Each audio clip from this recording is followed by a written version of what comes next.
Valentine. Don't forget the mister. Have your shorty all around the world like a twister. Run through your family, I'll give it to your sister. Have her give a dome until her knees blister. Serve any crew, I spit so diverse. Be the reason why your girl got condoms in her purse. Eliminate crab MCs with one verse. I spit so sick you need more than one nurse. Leave domes leaking, beats I be freaking. Have your speakers blown, have your meters peaking. Have your wife creeping, committing adultery. Chicken's a basic food and I gotta have my poultry. I'm the media, you ain't seeing her.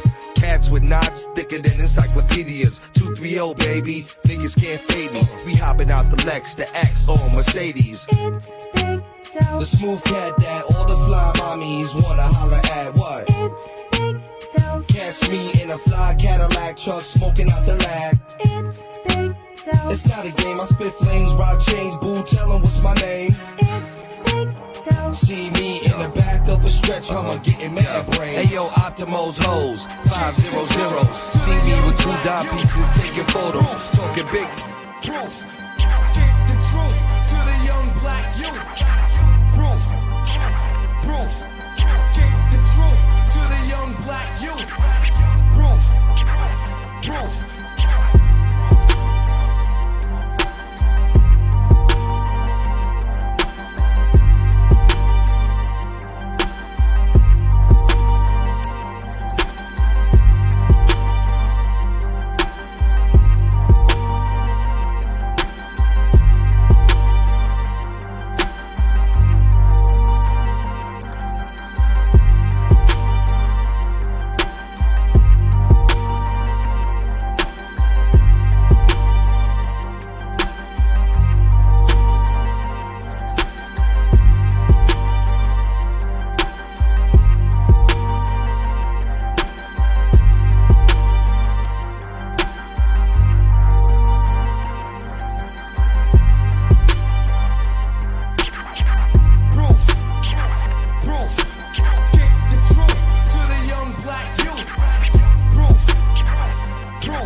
What's up? Y'all already know what it is. It's the Proof in the Pudding podcast show, and I go by the name of Sion 919. I'm excited about today's show because I got the big homie in the building, my OG. He goes by the name of Big Delph. Yo, definitely a pioneer in the game. So without any further ado, let's welcome him to the stage. How you feeling today, bro? Sion, what's going on? Yo, it's a pleasure to have you up here. It's an honor, yo. For the people that may not know, you hear me good? I can hear you good, fam. I can hear you good. All right, let's go. It's been a long time coming. So for the people that's out there that may not be familiar, let's let them know a little bit about yourself. Where at? We want me. First of all, let me start. You know what I'm saying? We're not gonna do this typical show style because Right. me and you, we cooler than that. You know what I'm saying? That's a big But thing. yo, let me just say the intro is fire, yo. Your intro Appreciate for your show is dope, bro. Appreciate it, bro. I'm I trying to thought keep up with I y'all. thought I was gonna watch Yo MTV Raps or some shit. Like, you know what I'm saying? Like I did. It's a dope intro. I like that. I like Kick the Truth, the Proof. Dope. I like that, bro. I appreciate that. I actually made that beat though. Ah, that nigga hit the beats now. Nice. That shit is dope, bro. Yo, I like that's- the intro. That's a fact right there, yo. And it's definitely an honor to have you up here, like I said, because I wouldn't be who I am if it wasn't for you. So I want to give you your honor and all your just dues. So let me ask you, yo, how did you first get involved in music? How did you first fall in love with hip hop? I fell in love with hip hop, because you know I'm from Queens, and my sister introduced me to music. Well, hip hop, not music. My sister introduced me to hip hop. My older sister, she was, she had her ear to the streets, and she's still a hip hop head to this day. And then growing up in New York, I'm from where 2 towns over, Run DMC, but Run DMC hung on my block. Oh wow. So I watched Run DMC turn into Run DMC. Like they used to hang on the block. I used to see them. And then as the videos came out, you started watching them bubble. They would still be on my block, bro. That's a 230 FM Merrick, They was at a store outside a store called Poppin' Kim's, and it was a whole the Hollis crew and Lawton crew. They used to drink 40s outside of Poppin' Kim's, and that was the spot, bro. DMC used to be out there every day. Run would come, but DMC was a block nigga, bro. Yo, that's the thing. People wouldn't know that because of the status they made. People wouldn't know, but they were still in the hood. They were still keeping it real. So what was that? That's our neighborhood. That was our neighborhood. You know what I'm saying? So where else you gonna hang out besides your neighborhood? You know what I'm saying? But inside the neighborhood, yo. So seeing that, like you said, seeing them evolve in their career, what was that like back then? Like, put me in your mind. You watching it? It was amazing, you know what I'm saying? Because I had already like started loving hip hop, but then to see them, be on the block and watch them become the mega. Because I believe Run DMC, if not the best group or one of the best groups ever. And I Yeah, say the best because they were the first.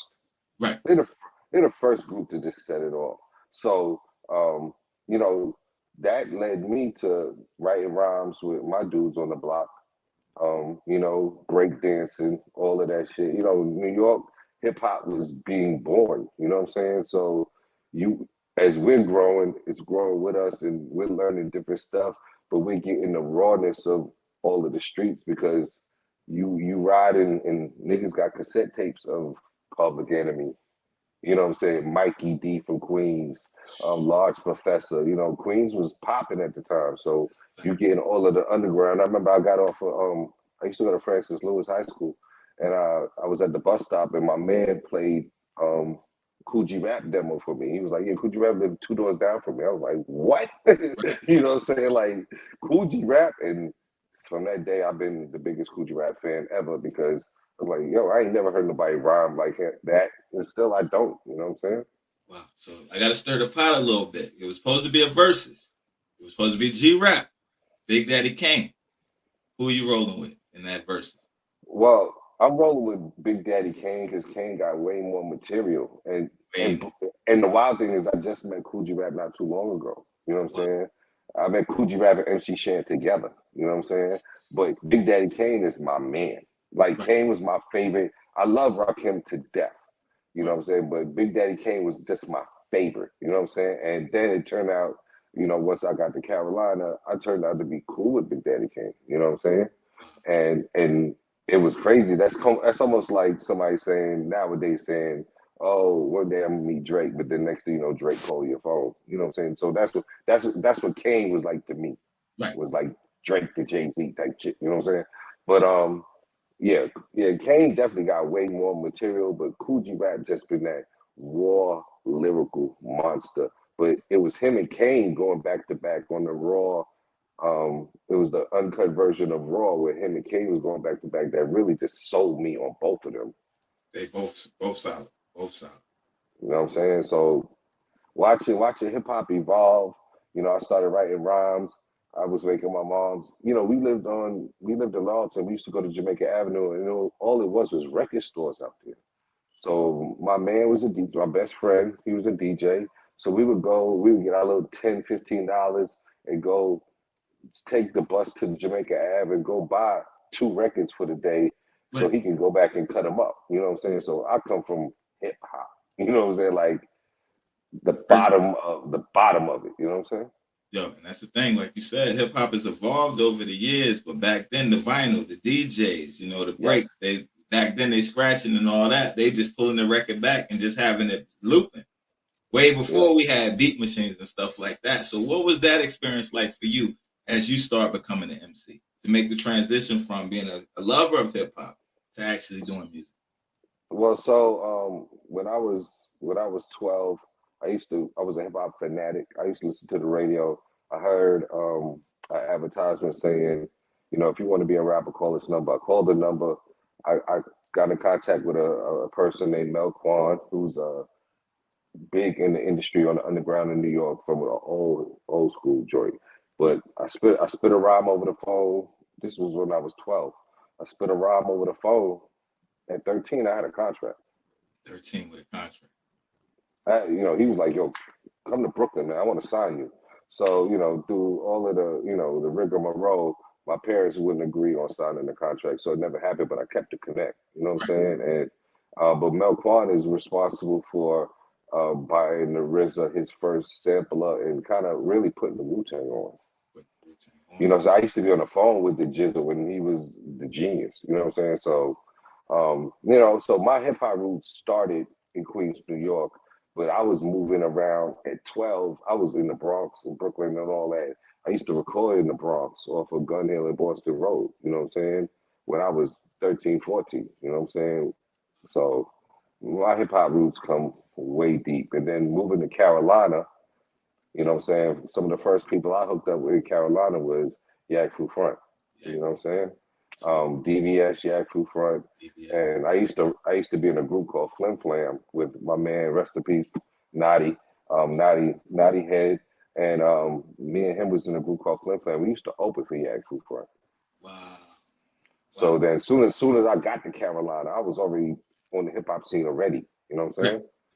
So then, you know, I got to college, and then in college, it just started going crazy because I started doing talent shows and started murdering shit. You know what I'm saying? Like going eight. You know what I'm saying? Then I met a lot of my musical, you know, brothers in college as well. My man Big Devron from New Rochelle, my boy P Batters. You know what I'm saying? My man Big Cease. Big You C. know, Cease. You know what I'm saying? So I was meeting these guys throughout my travels and running around and going to college, and you know, that's how I started doing, you know, stuff in North Carolina Right. early. Wow. So that's the thing. The actual front, definitely salute to them. They definitely paved the way when it comes to Carolina. But it's like, yo, I was just watching the update. They did a thing. They were talking about BET Uncut. Carolina's own. Big Delph. Right. Yo, how did that happen? And what was that like to see the documentary and to make that part of history? Because when people, the young people, they don't even remember BET Uncut. But Right. like from that era, that was the biggest. BET, everybody waited till nighttime for BET Uncut. So to be the Carolina artist that's up there, how did that feel? And like, what was that process like? I mean, it was dope. We worked hard to get it. You know, that was the final video that made it to BET Uncut was actually the third version of that video for that song. You know, Right. we shot you know, this is when I believe it was the Supper Club that Tex used to own on Atlantic Avenue. Yeah. We shot the first video at the Supper Club, and we had like, you know, mad gorgeous chicks, da da da da da da. But it wasn't nothing uncut in it. And then the video just kept getting like rejected. You know what I'm saying? And then Wow. my man Magic reached out to me from Crazy Dave's down in Fayetteville and was like, "Yo, man, I like what you're doing. You know, if you ever want to shoot a video." I was like, "Well, yeah, I think I need to reshoot this video and try something again." Went down there, we shot VIP, we reshot it, and just kind of combined all of the clips Right. because it was Crazy Dave. We shot a scene at Raleigh Live. That's the one that Petey Pablo came to, and then Supper Club. So it was three different spots in Carolina we was at. Then we combined all of that and made the one VIP video, and then we sent it to BET, and then it just went crazy. That's the thing. So like now it's moving. Like you said, you started out as a fan. Now it's happening. You've been paying your dues. Started at 13, 14. So now it's happening for you on BT. That's the biggest platform at the time. Right. What's I going was through on your mind? tour too. I had my own tour going on. You know what I'm saying? So Wow. I was moving from Atlanta to Charlotte. We was performing everywhere. That one single was getting us booked. So it was dope. You know. And that's the thing right there. So it's like experiencing that, being on the tour. You got a song that's popping. It's like a lot of times people don't get that single. So now you're working the single. What happened next? So after that, I had moved from North Carolina. I was like, yo, I'm dipping. I went to Atlanta. So when I went to Atlanta, as soon as I got to Atlanta, VH1 called us, and VH1 was like, "Yo, we doing a documentary on uncut videos, Right. and we want to talk to y'all about it. You know, next video y'all do, we want to come and do the behind the scenes." And we wasn't even doing no more uncut videos. That was just kind of something we did because you know how I am. I'm really a Right. lyricist, so we was ready to go back to the underground. It was like, all right, ride the underground, ride the BT uncut, and just tear the underground up. But when Right. VH1 called, we was like, all right, let's just do another uncut video. You know what I'm saying? So I just got Forte, John Doe, and my man, all these cats together, and we went down to Fayetteville and we shot this video, and it wound up being like Baby Freaknik that day. We went to the Crazy Days. We shot this big, humongous scene in the parking lot. The name of the song is called Back Out. You can watch it on there. Akinelli was there. And Akinelli's the king of King of, uncut records. He may right, put it in your mouth, nigga. You know what I'm right, saying? Like, you know what I'm saying? So my man Magic had Akinelli down there, and it was like Akinelli was like, "Yo, man, I don't want to be in the video. I want to be a part of what the fuck you got going on. This nigga got the whole town out." You know what I'm right. saying? So so Akinelli was in the video. You know what I'm saying? So we shot a scene at the hotel. No, we shot a scene at the club. Then we went to the hotel and shot a pool scene, and that was the phenomenal pool scene that shut the whole hotel down. We was just like, it was like we took all the strippers to the hotel in the broad daylight, and it was just like, yo, what the they didn't know what was going on. You know what I'm saying? That. Yeah. That's the thing, and it's like, yo, looking back, right, being a pioneer, being an icon, making history. How does that feel now, looking back? Because back then, I'm pretty sure you didn't know that, yo, all this stuff is opening doors for other people. So looking back at your accomplishments and how far you came, how does that feel, looking back from when you first started? I mean, it feel cool. You know what I'm saying? It really don't mean shit if you ain't made no whole lot of money off of it. Right, You know what I'm saying? But the accolades is cool because at the time, all you know is you just hustling for hip hop.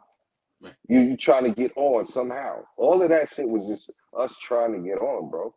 right. It wasn't, you know what I'm saying? We were like, okay, yeah, let's spend this money to make money and get a bigger deal, which we had a lot of deals and negotiations, but you know how the music industry is, bro. You know what I'm saying? Like it's fickle.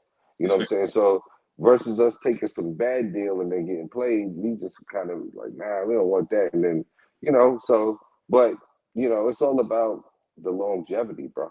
You know what I mean? Longevity. That's the thing. And it's like, the thing is, you work hard. You never stop. You're always evolving, always keeping it fresh, always coming with something new. But it's like, yo, in that time frame when this is happening, like, yo, you the first Carolina artist to do some of these things. You're opening the door. Did you know at the time, like, yo, how big what you was doing was gonna be? Or at the time, it's just like we just grind. We was grinding, but it was don't get it twisted. It was the Ill Beings. It was Lil Yo, man, Brother. It was okay, Paulie Snubnose, all these stuff, P Batters. be bad.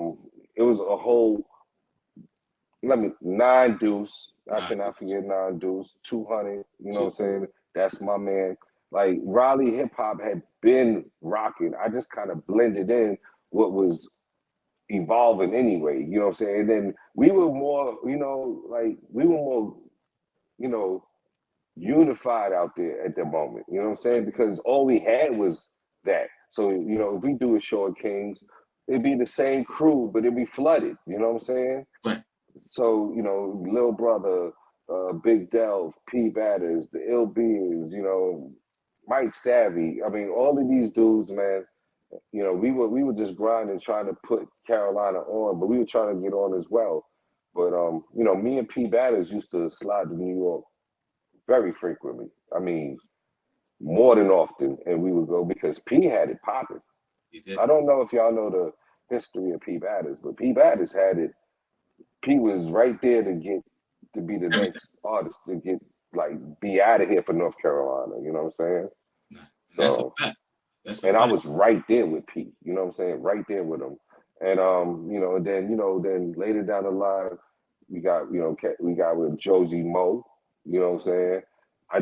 Josie Mo came and stayed in my house for the whole weekend. I had a studio in my basement on 3536 Brentwood Road, and everybody used to come to. Kwame came to the studio, bro. Like, you know what I'm saying? But Josie Mo came and stayed with me for the whole weekend. We did like 9 joints. In the weekend. Yeah, yeah, yeah, That's work. yeah. That's work. And the funny So, thing is how small the world is, right? mhm, Around this time when P Baddest is popping, everything is jumping off. Now mhm, you have that neighbor, y'all don't really know each other, but like you go outside, it's like, what up, man? What up? mhm. For like maybe 6 months, I'm seeing P Baddest, don't even notice it's P Baddest that I'm hearing on the radio. What's up? What's up? One day we get to talking. Yo, I do music. I do music too. Had a little home studio. He tells me his name. Pete, his name is popping at this time. It is. Years later, I connect with y'all. Find out, yo, this your right hand man. So it all comes back full circle. So it's like, yo, it's crazy. Crazy.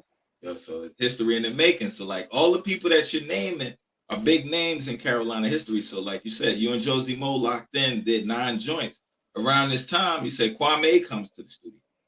Yeah, I mean, it was just our studio was always popping, so it was people just coming through. We had, and then not to mention, I always forget to mention this, but I had a TV show on in Raleigh for at least 10 to 15 years called The Laundromat Show on Channel 10, and we interviewed every art. That's what me and Nadi started out doing. Not started out. We started out as Flim Flam, but we turned that into the Laundromat Show, and we used to go to New York, Atlanta, everywhere. And the labels, record labels, would call and say, "Yo, I'm bringing 8 Ball and MJG to North Carolina. I need them on the Laundromat Show. I'm bringing yada yada." So the labels was hollering at us. Right. You know what I'm saying? Yo, we need them on y'all local market show, because not only was the Laundromat Show popping in Raleigh, but the Laundromat Show was popping on BCAT in Brooklyn Cable Access, and it was rated the #1 show one year on Brooklyn Cable Access. So even though I was still in North Carolina, I was sending the joints to Brooklyn, and they were playing it on BCAT. So our show was popping in New York as well. A North Carolina show popping in New York. Yeah, and that's unheard of back then. That's back then. It's like nobody was doing that, bro.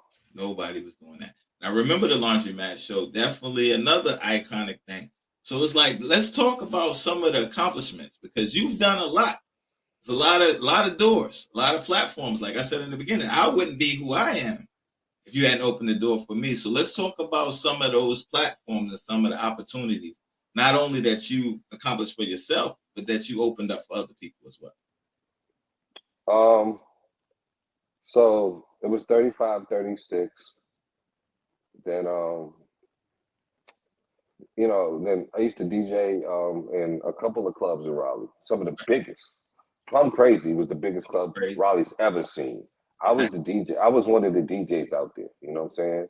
Me, Special G, Flamingo, DJ Bamboo, DJ Wonder, DJ Assassin, Cool Sheet, all of them. That's how I know these dudes. I worked with them.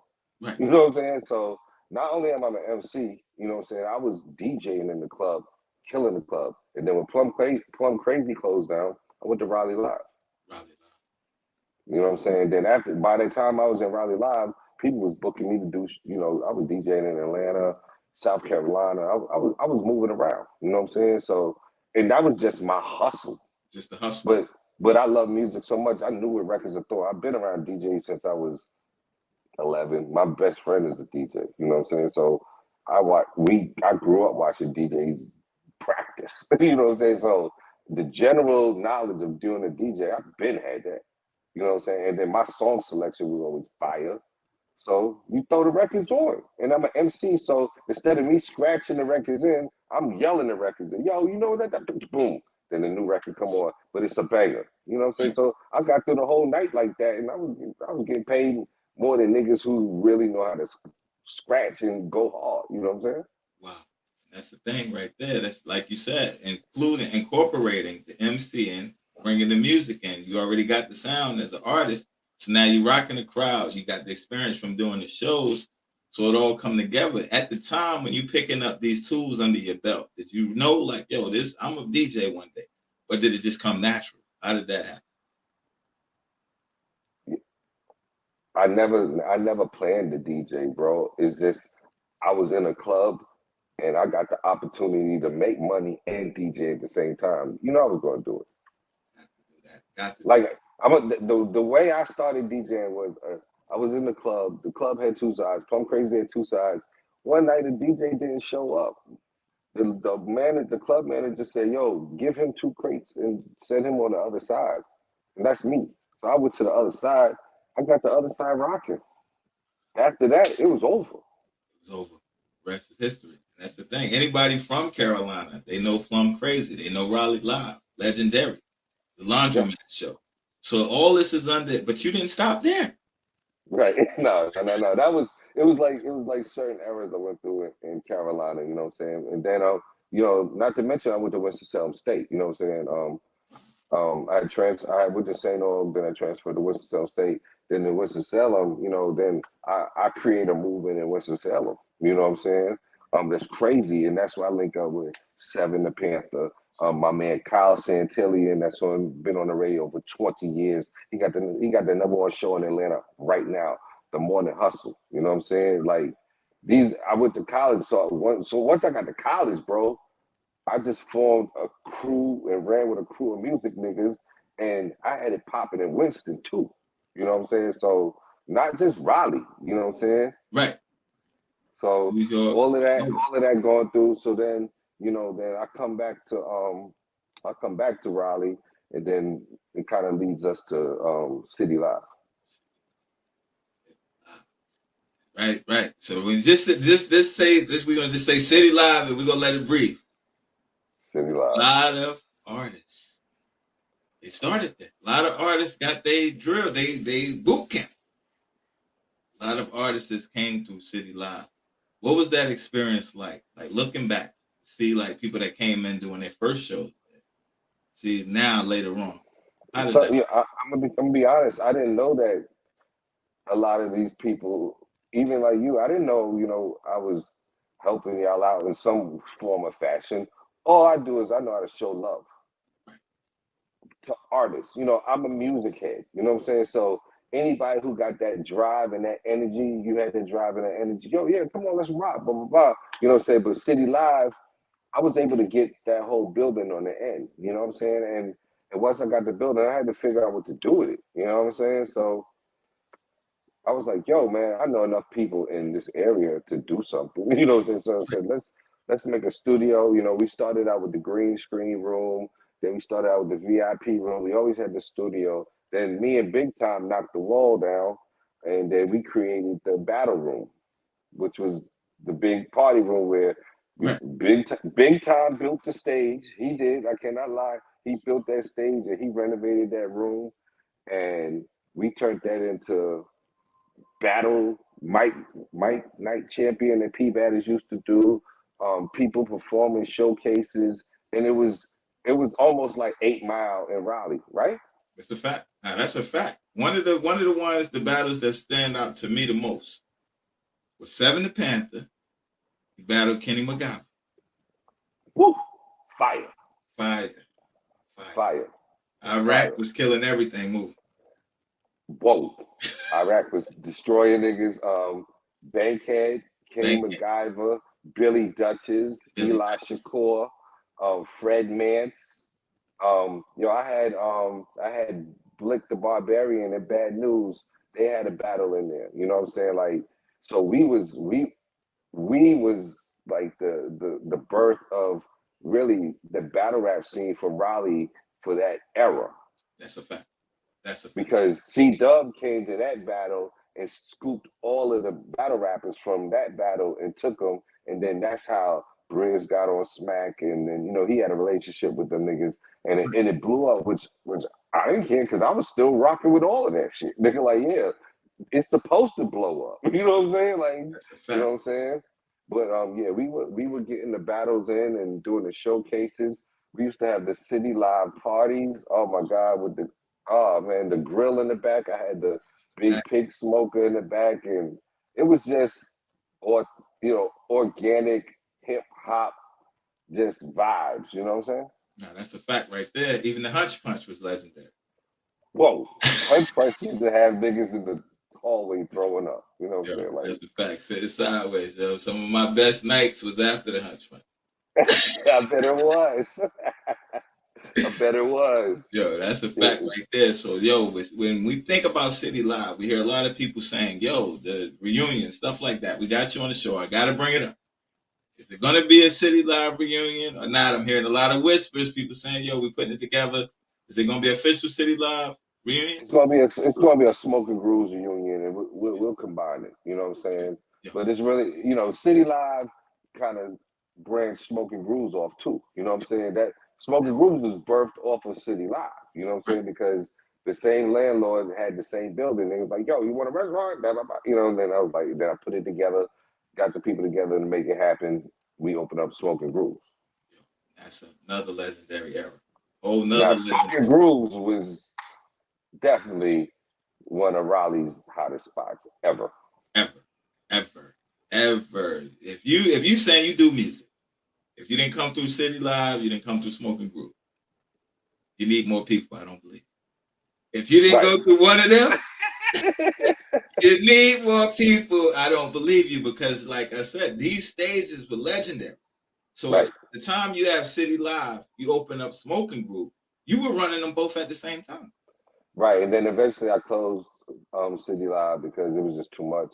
You know what I'm saying? And then you know, but I took all of the art. Like the first, people don't know, City Soul Cafe is still going on to this day in Raleigh, and it's the #1 poetry night in North Carolina. Me and Desan Ahanu created that, and we threw the first City Soul Cafe at City Live. That's why it's called City Soul Cafe, because it was at City Live. We had people. You remember how City Live was? The steps. We had people sitting on the steps. We had speakers in the hallway and somebody on the mic, and all they just wanted to do was hear the poetry. The whole, all the way to the downstairs. It wasn't. They couldn't. People couldn't even fit in the room. So when I opened up Smoking Grooves, I was like, "Yo, Desan, we got to take this shit to Smoking Grooves." So that was Wednesday night at Smoking Grooves, which was City Soul Cafe. Me and Desan created that. And then it just turned bananas with that Smoking Grooves, because Smoking Grooves was a fly spot. The food was there. The customer service was there. And then you could go there and you could spit your poetry. There's people coming from New York just to come spit poems in Raleigh. So we was making it happen, bro. Yeah, and that's a fact right there. Like you said, you had the food. So you was already cooking at City Live on the grill. Now you got the chef kitchen. Now we got a restaurant. Now you got the restaurant. I'm looking like, yo, okay, he produces, he makes music, he's mentoring, because he was a big brother to me, so I'm watching. You know, you had the Playboy energy drinks, all types of stuff going on. So I'm like, yo, he's moving, he's hustling. Sometimes we just got to get in tune and listen. And I was willing to listen at the time. So it's like, yo, I'm watching. I never knew you were a cooker. I think the first time I found out that you actually cooked, I think it was a show, you and Big Daddy Kane. Am I getting it twisted? Was it this Big Daddy Kane's show first, Smoking Groove around the same time? Well, after Big Daddy Kane used to come to the bar and Smoking Grooves. Mike Blaze brought Big Daddy Kane to Smoking Grooves. He's like, yo, you gotta come to my, Mike Blaze, yo, you gotta come to my man's spot. You know what I'm saying? and so Kane came over, and I was like, yo, Kane, I already know you. And then I reminded Kane of how many times I met him, because, like I said, I was the Big Daddy Kane fan. So Kane used to come to the bar when Smoking Grooves was kind of calm and nobody was there, sit at the bar, and we would just talk. And then the wild shit is, I knew more Big Daddy Kane songs than Big Daddy Kane. I was spitting shit to Kane, and he couldn't even finish the line. He's like, nigga, I don't remember that shit. I was like, I do. Right. You know what I'm saying? So, there was one day at the bar, I'm telling Kane, like, yo, man, you know what I'm saying? Like, I got big plans, bro, da-da-da. I want to do a cooking show, interviewing artists while they cooking. He's like, yo, I cook. I was like, nigga, no, you don't. He's like, yeah, I do. He's like, matter of fact, I'll do your first show for you.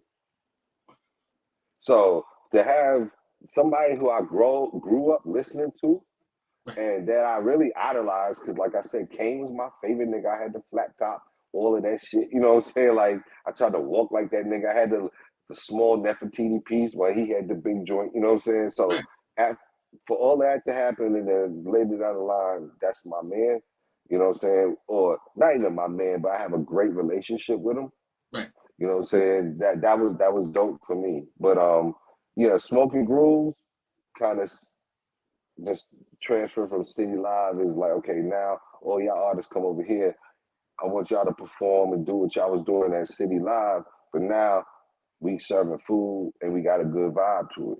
Right. And let me make some money and keep the restaurant open while y'all performing and bring your fan base over there.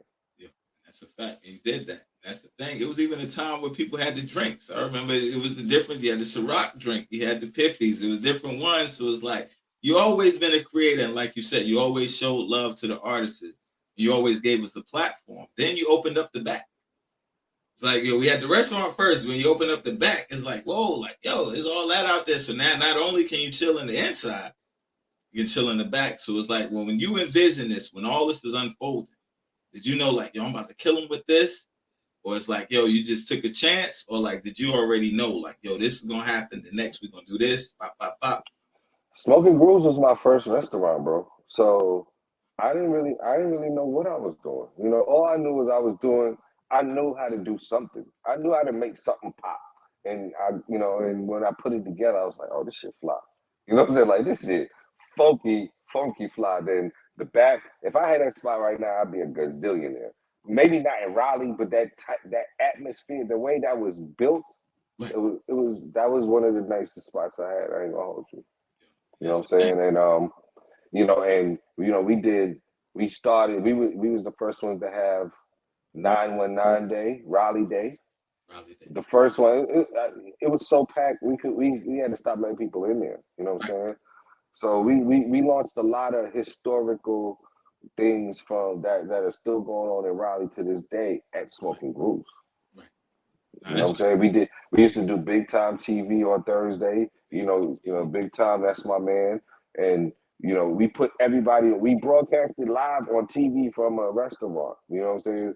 Just to promote the artist and try to put you to the next level. So if somebody was in town and they happen to turn on the TV and they looking for artists, you there. You know what I'm saying? right. So it wasn't just about me. It was about putting the whole area on. Yeah. And that's a fact. And that's one thing that you always been, I can say, boy, without a shadow of a doubt. You always been dishing assists. You never been one of those that don't want to pass the ball. Like you gave plenty of people opportunities, and I know firsthand because you gave me the opportunity to host at both. You gave me an opportunity to host shows, the City Live, and you gave me an opportunity to host the Smoking Group. So it's never been like, yo, it's just me, me, me. And you are the type of person that's loyal and you don't have an agenda. Sometimes people do something, but they have a secret motive. You Right. always been straight up since the first day I met you. It's always been love, and that's one thing that I always admired about you because, like, yo, sometimes people have the access, but they don't want to let nobody else. They want to bogart it for themselves. I You know a lot of always people show like love, yo. So being transitioning from the artist to businessman. Do you think that played a part because you were once the artist, so it's like you understand what we were going through, but it's just always been your nature? Like, how did that come? um I, I've always been kind of the nucleus of whatever was going on. You know what I'm saying? Like if wherever I go to, and I'm not trying to be brag or nothing, but wherever I go to, I'm gonna find my way to be the center of something, and that's because I know a lot of people. Like I'm not just a New York nigga. I'm a Carolina nigga. I'm a ATL. Like oh, I know people from all around the globe, bro. You know what I'm saying? So, and you never know how many people you wind up seeing in a certain area. So I just know a lot of different people, and that's just like that's what it is. You know what I'm saying? Like I know a lot of people, bro, and then now I know a lot of industry people. That's the thing. And most of the people that surround you, they're movers and shakers just like you. A lot of influential people. Like if it wasn't for you, I would never know Mike Blaze. If it wasn't for you, I would have never met Tommy Senior. I can go on and on. So many people, even Prince Pope from Organized Confusion. So many people just being in the spot, just being around you. So when you're saying these things, it's like I can't even remember. I can't even count how many people made appearances at Smoking Group. Like all types of artists is coming through where it's like you already knew them from Queens or different places. Like, wow, I'm seeing the pictures, or you just might be in the spot one night, somebody show up. So it's like you saying, it's like, yo, you had the network. When did you realize like network is my network? When did that make sense to you? Like my network is my network. Um, what I don't like to do is burn bridges, bro. You know what I'm saying? So I try to keep good relationships, man. You know what I'm saying? And that's just really why. I'm way more respected than disrespected Right. because I don't give out bad energy, bro. You know what I'm saying? Like, and that's just never been me.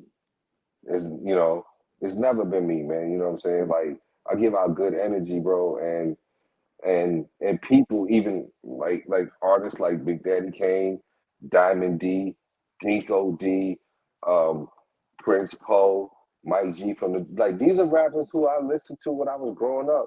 But I can call them right now and be like, yo, what up? You know what I'm saying? Because when they met me, they saw that. You know what I'm saying? And that's what I spread, man. I ain't never been a negative energy spreader type nigga. You know what I'm saying? Like that ain't my style, bro. And that's the thing. You never have. You always been, like I said, you always been genuine. You always showed love. Always, no matter what the situation. Not only were you on the stage, you also was, rooting people on, giving advice. Yo, y'all can do that. It was times when people felt like they didn't know who they were. Yo, y'all got it. You this, you that. You know what I mean? You pumping them up. So it's like Right. to be able to play both sides and wear both hats. It was like in this situation, I'm commanding the team. On this side, I'm gonna be a team player. It's like you always been that, and you always pulled everybody up to be better. And it's like people gel from there, they grow and branch off. So it's like looking back to see some of the seeds that you plant, maybe 5 years down the road, 10 years from then, to see where they are now. We're like, yo, wow, how does that fit? It feels good. It feels good. And what feels good is that I can go anywhere I want to go and I don't have to worry about nothing. You know what I'm saying? Not that I would, because I ain't pussy. You know what I'm saying? But I'm Gucci wherever I go. You know what I'm saying? Like that's just what it is, because that's what I spread, and that's probably the best benefit of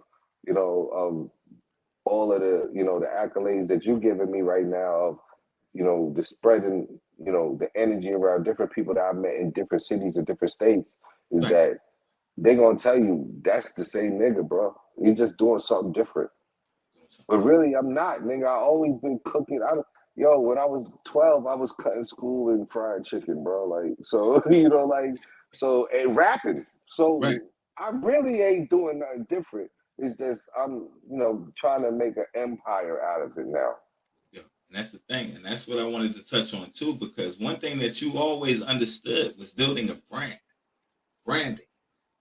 Like, how did you learn that? And what's that process been like? Because again, you got so many things. You established this. All right, now we're gonna do this. Successful, successful. So when you look at your track record, he did this, he did this, he did this, but you're still elevating every time. So it's like, how did you figure out? Because a lot of times we may have talent, but we don't know how to brand it. We may have a talent, but we don't know how to make money from it. How did you develop that? That's part of being a hustler from Queens. Right. And then that's part of going to college and learning business management. Don't get it twisted. I didn't finish college, but I learned a lot in college. Right. I did. And to anybody listening, go ahead and finish and get your degree, because if you're smart already and you go to college, you're just gonna be smarter. You know what I'm saying? Right. Because if you got a hustle and you can combine the hustle and the business, you Gucci, bro. You know what I'm saying? But that's what I always been doing is I always had some street smarts with me. You know what I'm saying? And but I also like to watch people that are successful in business and try to copy what they do, bro. Because I want to be rich. I want to create generational wealth for my whole family. You know what I'm saying? So my kids, grandkids would be like, my great granddaddy set this shit off for us eons ago, and I want to be that nigga. I feel you. And it's gonna happen. You're working towards it. It's gonna happen. That's the thing. It's like you're doing all the steps that you're supposed to do. So let me ask you, right? Because you've done the music, you've done the promotions, you've done the club owning, DJing. If you had to pick a moment from each one that stands out the most, what would be the one for the music? What would be the one from the time you were on tour? The City Live, Smoking Groove, so and so and so. Which moment stood out the most if you had to do a highlight reel of your life? So Music wise, I'm gonna say the video for Back Out, the one that VH1 came to. Right. because I really felt the love, and it was mad people out there. Like you know, they used to show the VH1. It's still online. It's on my YouTube page, but you can see the type of people that was at that video shoot. They was there to support the God. You know what I'm saying? And that was dope. And it was a lot of people. I was like, damn, they out here for my video shoot? Word? Like, okay, okay. It's the love. You know what I'm saying?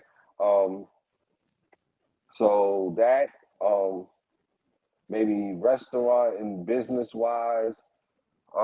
Maybe probably started smoking grooves because that was boot camp for me. Right. Cause I never done that before, but I knew how to do it. You Right. know, I knew how to put a nice spot together, um, open it up, and get it popping. I never done it before, but I knew how to do it. So smoking grooves was definitely one. And what was the last one you asked me? I mean, from the DJing when you was on tour. So Okay, DJing was dope. So my dopest moment in DJing was when Prince came to Plum Crazy, and I had to DJ for his entourage on the small side because that's where they was all kicking it at before they popped up. So Prince came to the amphitheater in Raleigh. He did, so what he did when he was alive, he likes to do these pop up shows. So he was like, "Yo," he found out what was the hottest club out there. The hottest club was Plum Crazy. So we got the word, "Yo, Prince coming tonight." What? So boom. So my man was like, "Yo, you go do the small side. That's where his entourage is going to be." So and his entourage is over there, and I'm DJing for him. So I DJ for Prince before, my nigga. I didn't meet him. I didn't meet him. right. I ain't gonna hold you. I But didn't you meet him. He DJ was there. I DJ for him and his entourage, and then I got to watch him from probably here to where my phone is perform because I moved everybody out the way because nigga, I work in the club. Move out the fucking way, nigga. Like I'm going front row to see Prince and watch them perform and kill it. So that was probably the most monumental DJ experience that I had. wow. Work That's Prince. that's a fact right there. And they don't get no The larger. They don't get artist. much larger. And yeah, just the artist. Yo, I'm definitely a Prince fan. He definitely paved the way and did his thing. So it's like, yo, looking back, be able to tell your kids and stuff, they probably won't even understand. Like, what do you mean Prince? But it's like for the people that know, he's gone. Nobody ever get that moment to have that. Yo, I rock for them. I'm pretty sure they're having a good time while you DJing and jamming and stuff like that. So it's like, what's going through your mind? Like, what jams are you playing? I know you don't know the whole playlist now, but it's like, yo, I it's don't got to know, be man. some pressure. This is when like intro, let me be the one. So it's a lot of hip hop and R&B really, really rocking. And I Right. got them, you know, if they coming from city to city, they probably getting different vibes in each city. So I'm giving you that New York, North Carolina vibe. You know what I'm saying? So, I'm rocking a little old school in there, but I'm rocking a lot of the, hip hop and R&B. But yeah, that was dope. That was dope to me. But Plum Crazy was a great experience because I met a lot of people there. I got to watch Roger Troutman from Zap perform in Plum Crazy. I watched Missy perform. Like Plum Crazy was the spot for you to go to if you were in the music industry and you were coming through North Carolina. You had to go. You had to go. Yeah, they had a big ass stage. The shit was big as hell. You know what I'm saying? And I got my way up in there, and I could do whatever I wanted to do. And The that's the manager thing. loved me. That's the The thing. nigga, So many people don't know so much about you. Is it a book or something coming? Like, yo, you don't want to, God forbid something happen and all this stuff. Nobody knows. Like, bro, you a living legend. Literally. Like, people don't like, even have a clue. Like, they really don't even know. Like, oh, I might know him from this. But yo, going back, like you said, I'm from the same block as DMC. I know these guys. They blowing. They have to the MTV, BET, VH1, all this stuff. I'm on tour with the Ill Beans, Jag Full Front. These are legendary times right. to keep going, to be where you are now. It's like, yo, looking back, and we still probably even never scratched the surface of all the things that you accomplished, the people that you have met, or the influence that you had on other people. So it's like, yo, it's big salute to you because it's like People don't hit 2 or 3 of their dreams, and you still just getting started. Just getting Yeah, started. I am, and you know, and I plan to take it to another level right now, right now. You know what I'm saying? Like what I'm getting ready to do with this, with these restaurants, and then with you know, same thing combining music and restaurants. You know, you're gonna see um a bass and treble, you know, concert soon coming. You know, you know how I get there. You know what I'm saying? You like all of that's gonna be in the works. You're going and we're gonna see a bass and treble tour, and then next thing you know, the food truck is outside the tour, so I can get double paid. Go. Okay, That's the thing. So I'm gonna let's talk. Let's promote talk the about show. bass and treble. I'm gonna promote the show, and I'm gonna have my food truck outside. So when you come out the show and you hungry, you get double paid. You know what I'm saying? So I got a lot of shit in the works, man. Get double paid. So let's talk about that transition from Smoke and Groove. You go to the A, open up bass and treble. Nah, it ain't happened like that, my nigga. Like I went to the A, you know what I'm saying? You know, some shit happened with Smoking Grooves. Where I just had to step away from it. You know what I'm saying? And I took it, boom, boom. Took it like a boss. Went to Atlanta and kind of just like I was like, I'm gonna start over. So I started working for the Atlanta Hawks. So I'm a chef for one of their you know suites. Right. So you know, so I cook every game they got. I'm cooking for the suites for the Atlanta Hawks, and then I go get a part time gig at Two Chains joint Escobar, Peter Street. Right. So I helped Escobar jump it off. You know what I'm saying? Because you know they were growing. This is when they first opened. They were growing. So I gave them, you know, I ran the kitchen Right. for years. You know what I'm saying? So then Escobar, then hopped around and I helped a lot of other people open up their restaurants, get it popping, and you know I was just moving around in different lounges and restaurants and everything like that. And then I was selling plates on the pool table at the strip club.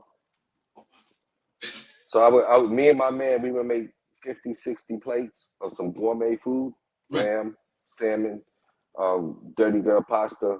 And we take those 50, 60 plates and we go to the Club of Aces on Fulton Industrial, which is out here on the south side. And they don't have a kitchen. So we line up these 50 plates on this pool table and I'm slinging plates off the pool table, and then you know, and then that leads to me saying, okay, well, let me try to get something. So I made a couple moves, and then got Bass and Treble open. Right. COVID was hitting crazy hard, so I was like, yo, I don't want to necessarily try to push towards something that you could dine in because everybody's dining was closed, Right. but I still wanted to get some food popping. So we got a small takeout restaurant um, in Jonesboro. In August of 2021, we opened it up, and I just been building that. And now I have a new venture, which is called D and D's All in My Grill food truck, which D&D's is all in my grill. which is an extension of Bass and Trouble, which is me and my cousin, and we're about to start catering all of the movie sets in Atlanta, Georgia. That's the thing. Thinking bigger.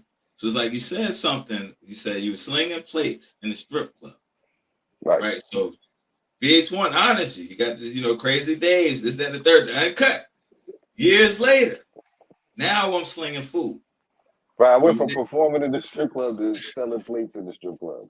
But nobody knew about like I'm in Atlanta, so I'm kind of like nobody knows nothing about me. I'm brand new. And I'm right, not going around like, yo, I'm Delph from that. I'm not doing that, bro. I'm right, Franklin. I'm undercover. right. So certain niggas that come from New York and Carolina, they popping up at me at the strip club and they know like the owners or whatever. They like, you talking about the nigga in the back? Like, nah, nah. It's like, yo, you don't know who that is? It's like, no, I don't, nigga. Like, nigga, where he at? I'm coming to see that nigga. Right. And then, so cause I didn't go around telling like, yo, I did this. all that shit don't mean shit to me. You know what I'm saying? Like, that's not how I move. I came over to start over, and I started over. So, You know, but all that shit, you can't hide from your past. And I don't yeah, have a bad past, like, and not like I murdered niggas. I help niggas. You know what I'm saying? right, So that shit comes like, yo, this my man, yo. Like, you know what I'm saying? Like, I'm in the club, and Akinelli, my man, get ready to introduce me to Akinelli, and I'm like, nigga, that's my man. And I was right, like, Akinelli, I was like, Ak is Delph. He was like, what the fuck, yo? You know, like, you know what I'm saying? Like I'm on the low. You right. know what I'm saying? And Yo, just doing my thing and trying to learn, you know, the whole ATL culture and the movements and all of that. You know what I'm saying? And try to, you know, you got to move. Atlanta is the South, but this shit is New Yorkish too, bro. different. You It's gotta different. you gotta move smartly and strategically, or you'll get got out here, bro. You know what I'm saying? So you can't mess with certain people. So I was, you know, I'm still maneuvering in that form of fashion because I'm against here, but I'm getting it fucking popping. Don't get it fucked up. I feel you with that. You know what I'm Yo, saying? I'm getting it popping. yo, and you are. And that's the thing. Like, yo, I can't make it up. I'm working at NC State now, right? One of my coworkers, like, yo, I'm about to go to Georgia. So I'm like, yo, what part of Georgia you going to? Like, I'm in Atlanta. So I'm like, all right, yo, if you're in Atlanta, no lie. Like, yo, my people's got a restaurant there based in Treble. So I'm showing them. So I'm like, yo, matter of fact, I don't know the address. So I Google it. The moment he sees Jonesboro, that's where my family at. That's where I'm going. Mhm. No lie. Like, yo, if you down there, go check out my people's, dot, dot, dot. He calls his people on the job. They already been to your restaurant. There's people that live down. Wow. That's how small the world is. Now it's Right. like, imagine, like you said, so when you talk about character, you talk about like, yo, this is my reputation. I'm like, yo, it's been years since I've seen you. You've been going. Yo, this is my man. It's still always family. Yo, you Right. in Atlanta, go check my peoples. He's saying, yo, Jonesboro reaches out to his people right then. They like, yo, yeah, Basin Truck, we been there. I'm like, yo, if you there, go eat. His family's telling me, yo, we love the food. Love. So, like you Dope. saying, Dope. That's dope. And I was telling my man Seven, or I was on my man podcast last week, my man Seven the Panther, and I was telling him, I said, you know, like, even though I still write rhymes, I said what I kind of did was I transferred from writing rhymes every day to more or less writing recipes every day. You know what I'm saying? So, you know, say so a hot 16 what used to be for me as a rhyme is a hot recipe that's working on my menu now. right, that's the thing. You know what I'm saying? But the city of Jonesboro, Clayton County, you know, they've accepted us with open arms because there's not too many places in the specific area where I'm at that you Right, can get that type of food. And then not only that, when you come in, me and my cousin, we open our arms to all of our customers. Like we gonna treat you like family because you taking your time to spend money with us and believing in us. You know what I'm saying? We right. we we gonna show you love. You know what I'm saying? And not to mention that the food is fucking the bomb, nigga. Food is the bomb. And that's the thing. It's like I gotta get down there. I gotta get down there just to taste it. Cause I remember what the smoking room was like. So let's talk Right. about the menu. For the people that may be about to visit Georgia or something like that. They may be looking for something different. What type of hmm food is on the menu and like what type of things do you enjoy cooking the So we like to call it upscale takeout, and most? we call it upscale takeout because I kind of took stuff that I was selling in the clubs, you know, not just strip clubs, in the clubs and the lounges that I see them popping off. But I noticed that a lot of people they don't like the club. They don't want to go to the club. They want to go home. So I was like, all right, let's do upscale takeout. So we have the first thing that we have on our menu that everybody needs to try is our world famous collard green egg rolls. So these are collard greens like your grandma cook them, but they're better because I cook better than your grandma. Right, And they're without meat, and we serve them with a sweet chili sauce, and you're gonna love them, no matter who it is. Because even people that say, "Oh, I don't eat collard greens," they bite it and it's a wrap. You know what I'm saying? So the collard green egg rolls, is something big on our menu. One of the biggest sellers. That's what's attracted people to us. Right. We also have I created a roll called the Clayco roll, Like, and this is the Clayton County roll, but it's called the Clayco roll, and this is chicken, carrots, and cabbage cooked in our better than sex sauce, rolled in an egg roll, and that's becoming a humongous seller.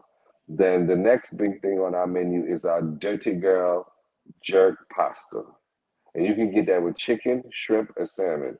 And that I never knew how much people love pasta until I really started. I started selling that at the strip club, and right. then when I saw that people were buying it so much in the strip club, because you know how pasta can kind of sit, and then the Right. next day it tastes better, Tastes better. Tastes better. right? So I was when I saw how many people were eating pasta at the strip club, I was like, this got to go on the menu wherever I go, Right. and that's the third biggest seller in our restaurant. Other than that, everything that you're gonna get. I had jerk chicken tacos on Smoke and Groove's menu.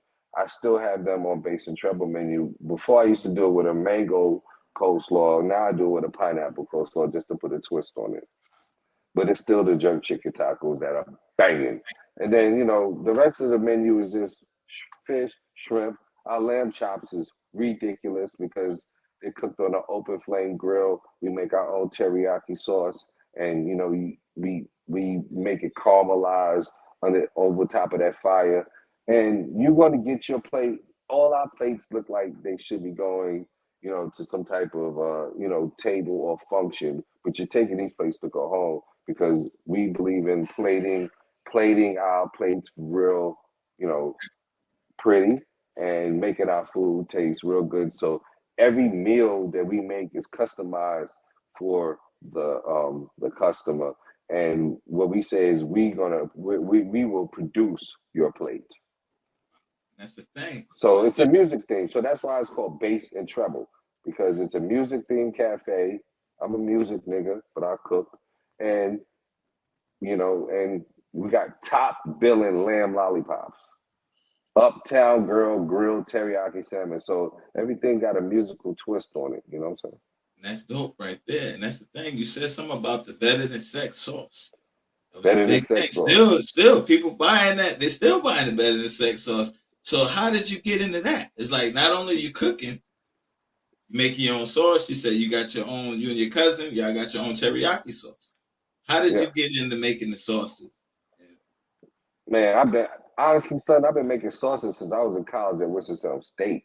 That was the first time I made my own sauce, and I made a wing sauce that my family still goes crazy over, and a lot of my close people, families, be having me try to make that for them.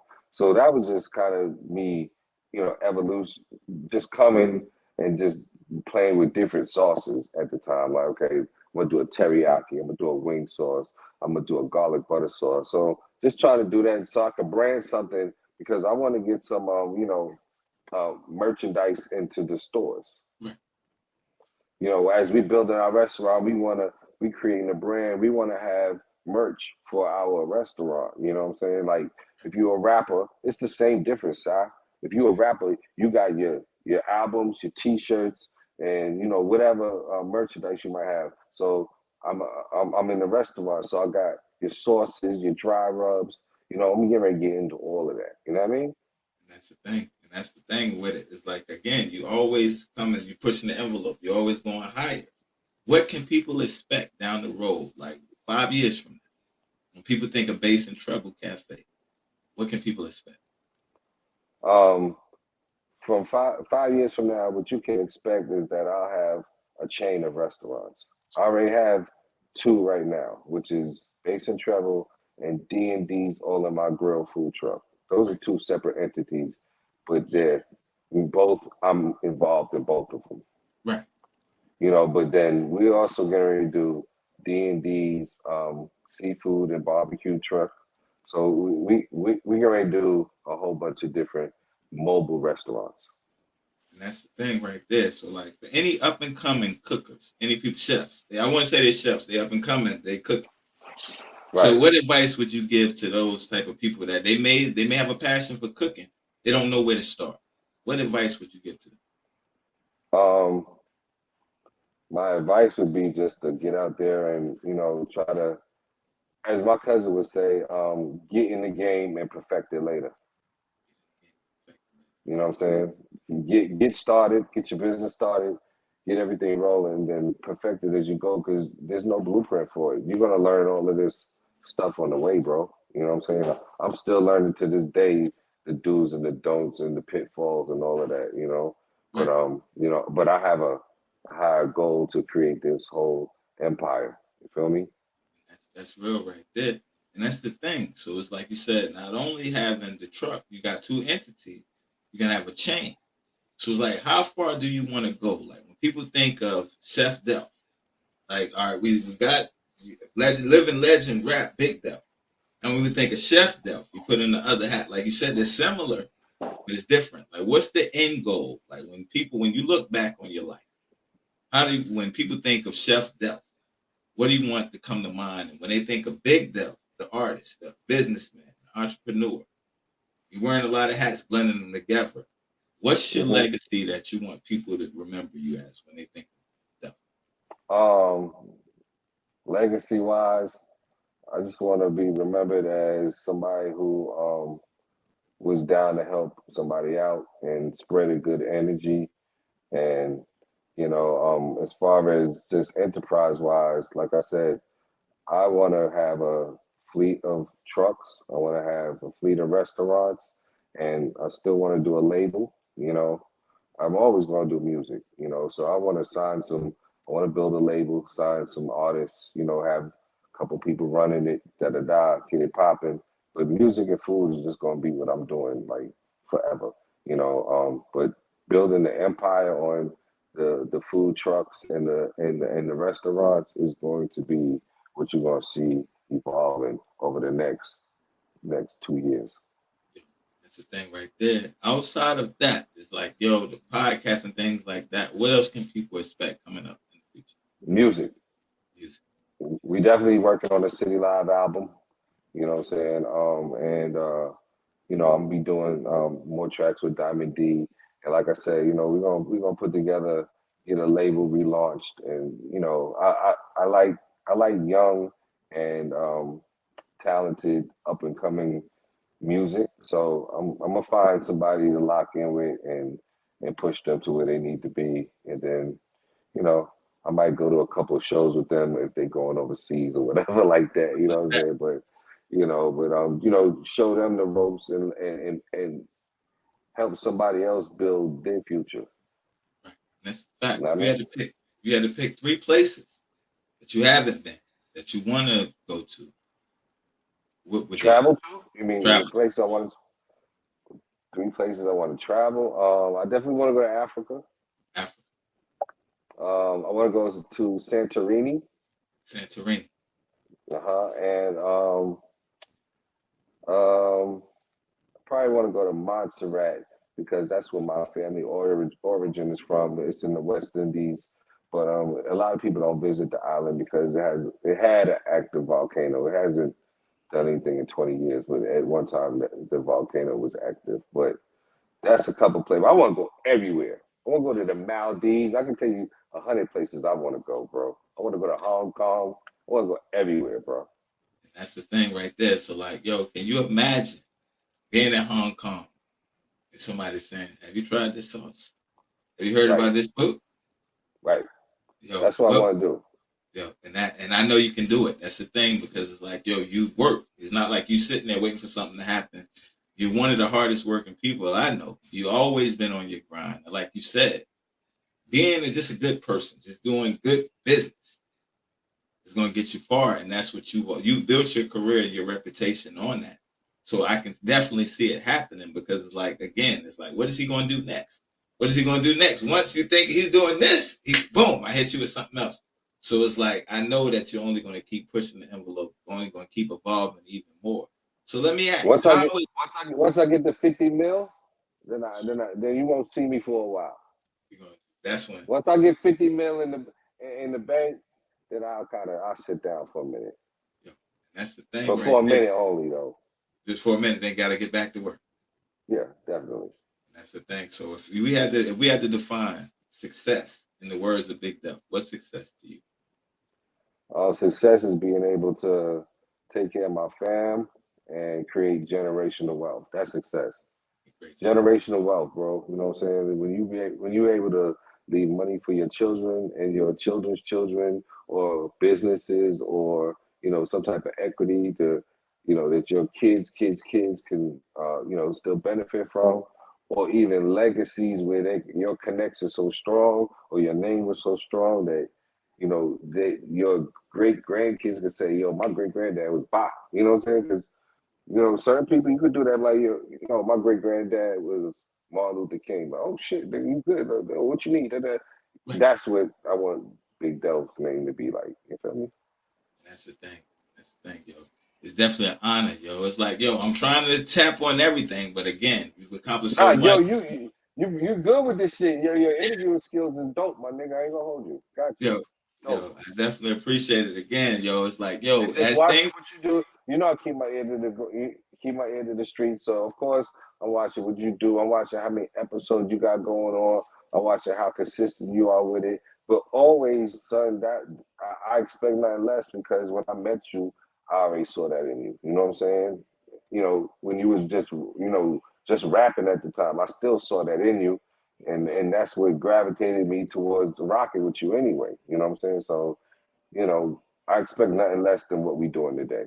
yo, and that means a lot, definitely coming from you, because like I wouldn't be here. Like I said, I keep saying it. That's one thing that people as men, like we want to keep we don't want to give people their just due. Like, yo, no, I did it myself.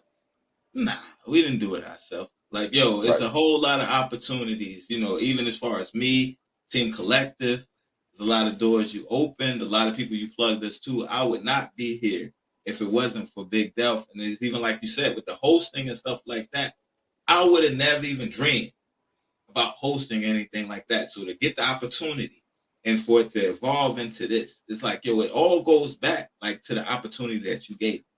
So again, it means a lot to have you up here, and I want to salute you, because if I go tomorrow, something was to happen to me tomorrow. Just lost my mom. Something was to happen to me tomorrow.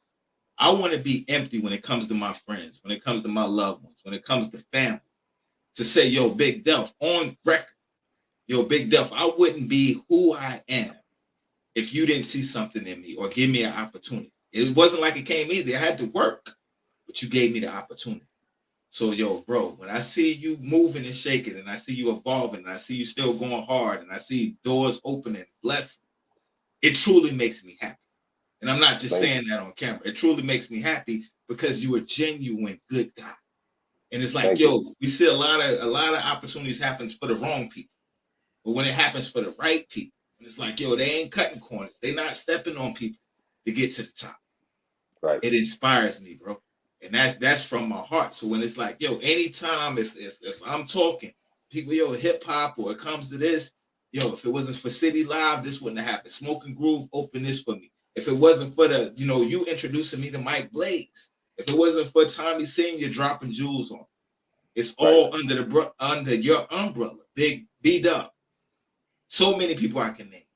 Yo, I'm Right. getting choked up because it's like, yo, when you lose people, you realize like, yo, we not always gonna be here tomorrow. I could get off this interview with you right now and say, yo, we gonna link. I'm gonna holler at you, and this might be my last time. So it's like, yo, I want to let you know, Or my last time too. right, right. So So, I totally agree with what you're saying, brother. I do. and it's mad love, mad respect, and it's like one thing that I'm a advocate about, that I'm really passionate about, is seeing people that deserve the look, people that deserve to shine, to get Right. their moment. Because so many times people they're afraid. Now I don't want him to shine because he's gonna get further than me.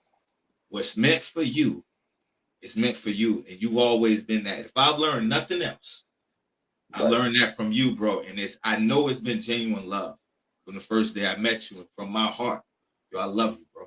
That's a Love you fact. too, bro. Yeah. Love you too, man. Like I said, I'm proud of you. I always knew this would happen.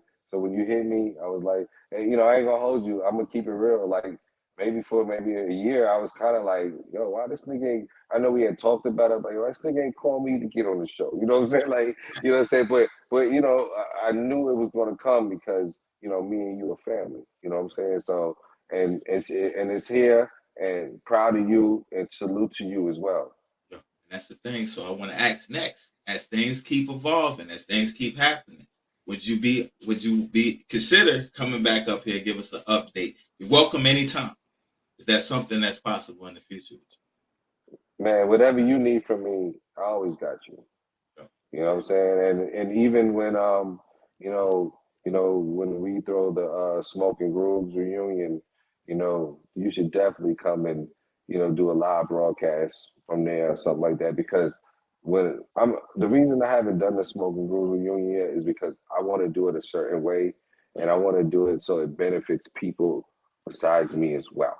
Right. I'm still and I don't want it to be about me, because if it wasn't for all of the people that helped put Smoking Grooves the way it is, it still wouldn't be Smoking Grooves. You know what I'm saying? Like, yeah, I put it together, but the city and the people helped make it what it was.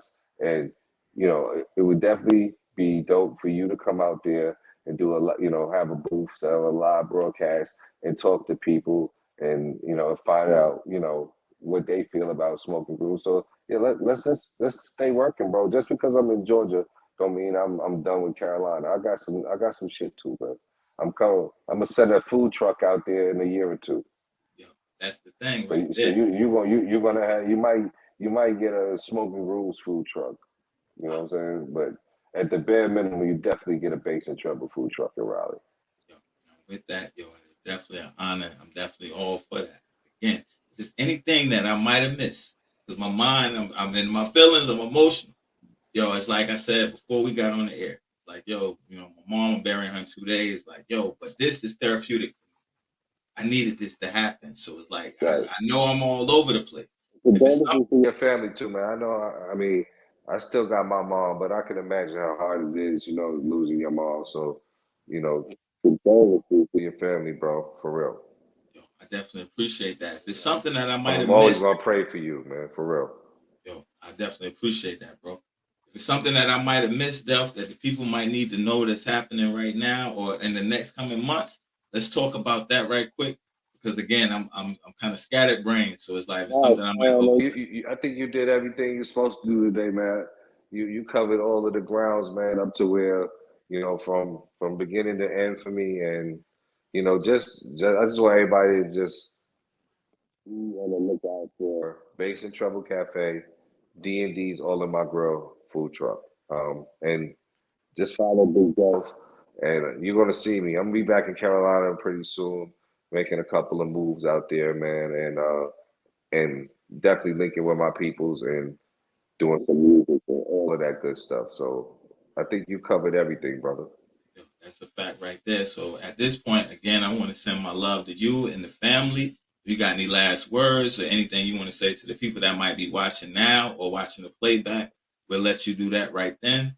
Again, I just want to appreciate you and salute you for coming up. Well, thank you, bro. Just follow me on all social media. Bass and Treble Cafe on Instagram is Bass Treble Cafe. On Instagram is D&D's All in My Grill food truck. It's getting ready to launch, and we getting ready to make some moves. And yo, man, shout out to the Proof Podcast. Dope ass show, bro. Love it, man. Love what you're doing. Love it. Love it. Proud of you, like super, super duper. That's a fact right there. And what I do is I get the info later and I'll put it in the description on YouTube so that they can hit the food truck and they can find Bass and Trouble. I throw that in at the bottom. Yo, Yeah. again, yo, I'm gonna let you close us out. I got a song that I'm gonna queue up in the meantime. Yeah. Yo, Yeah. I Talk had about to that play. record. So the song you're gonna play is Payroll. It's off the City Live, the City Never Sleeps LP. Produced by B Dub.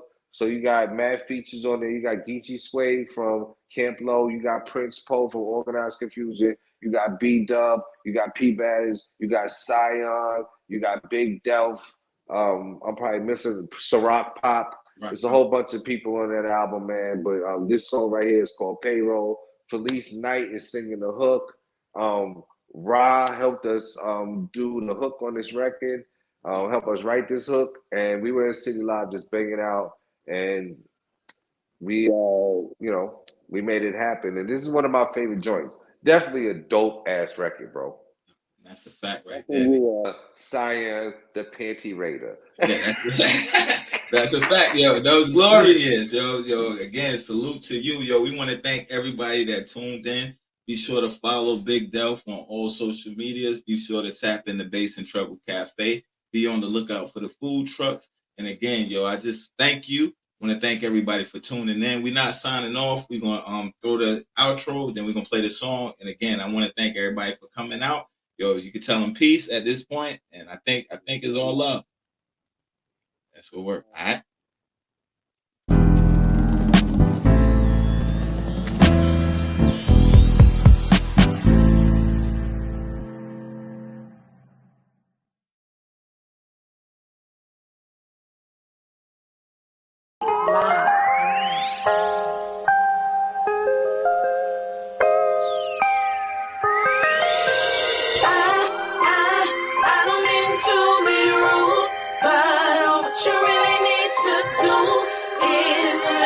You on my payroll. No, wasn't fighting up from you. Hey, 10 and 20 just won't know. Hey, let me put you on my payroll. There she was upon the pole in motion, body contorting, holding both of her thighs, kept the guys mesmerized. Them tantalating eyes magnetized and turned the tides. She pulls me to the side, whispers lies, I'm on the rise. Oh, Miss Lady, I forgot my girl and my baby. They doing something at home, right now you get the throne. Sit down, it's on, pretty face with nothing on, except for the thong and fake eyelashes long. She grinds them hips like it's chunk of change, it's a laugh. You're stuck in the surreal, but all she wanted was the cash. Gamble like it's craps for rich ballers, paid off rap. I gave her a tap, a light little smack on her lower back, call it the stripper dap. Now honey know me, let's dip about this club for some free OT. I got an OZ, yeah, some that's OG, plus some VSOP. Yeah, shorty, you know me. I don't mean to be rude, but what you really need to do is let me put you on my payroll. No, wasn't fighting up from you. Hey, 10 and 20 just won't know. Baby, let me put you on my payroll. Lil' mama, welcome to my city where we the loudest. Solo cups are red, but it's purple in the swishes. Your kisses are delicious, and now I'm real suspicious. And doggy style, I'm vicious, but I can grant your wishes. Your face is so appropriate, your mind, I'ma open it. Waistline is dumbfound, and that's why I be scoping it. I wanna take you to places that you ain't never been. Countries overseas, but voodoo is the medicine. Lips are so gorgeous, we could build a fortress. Until we in the mansion, rocking chairs that's on them porches. Don't mount me, Ma, see, I'm a big dreamer. Like a 9 Series Beamer, or a good look from FEMA. And I was in the club, making it a little cloudy. Precipitate a little monsoon, and then I'm outie. Evaluate your mind frame from other cats that rhyme lame. I'm getting on the G4, call it fly. I don't mean to be rude, but what you really need to do is let me put you on my payroll. No, wasn't fighting up from you. Hey, 10 and 20 just won't know. Baby, let me put you on my payroll. Puffin' on exotic or sipping that hypnotic at the panty raider or Mr. Willie Wallace. This is so melodic that what you want, we got it. A lot of women try, but baby, you the hottest. House notes, car notes, I got that in my pocket. We can hit the airport and fly to the tropics. Then make a movie, hit the mall and go shopping. The way you work that pole, I love the way you drop it. The way that you move, let me know you see me watching. I'm watching you, you watching me, so what's it gonna be? I'm having fantasies, you up under me. I'm spinning Benjamin, chilling with all your friends and them. And y'all be killing them and don't even try. I'm talking G6 status, cause all of them fly. And my team in the air, you can catch us in the sky. I got a handful of money, other hand on the thigh.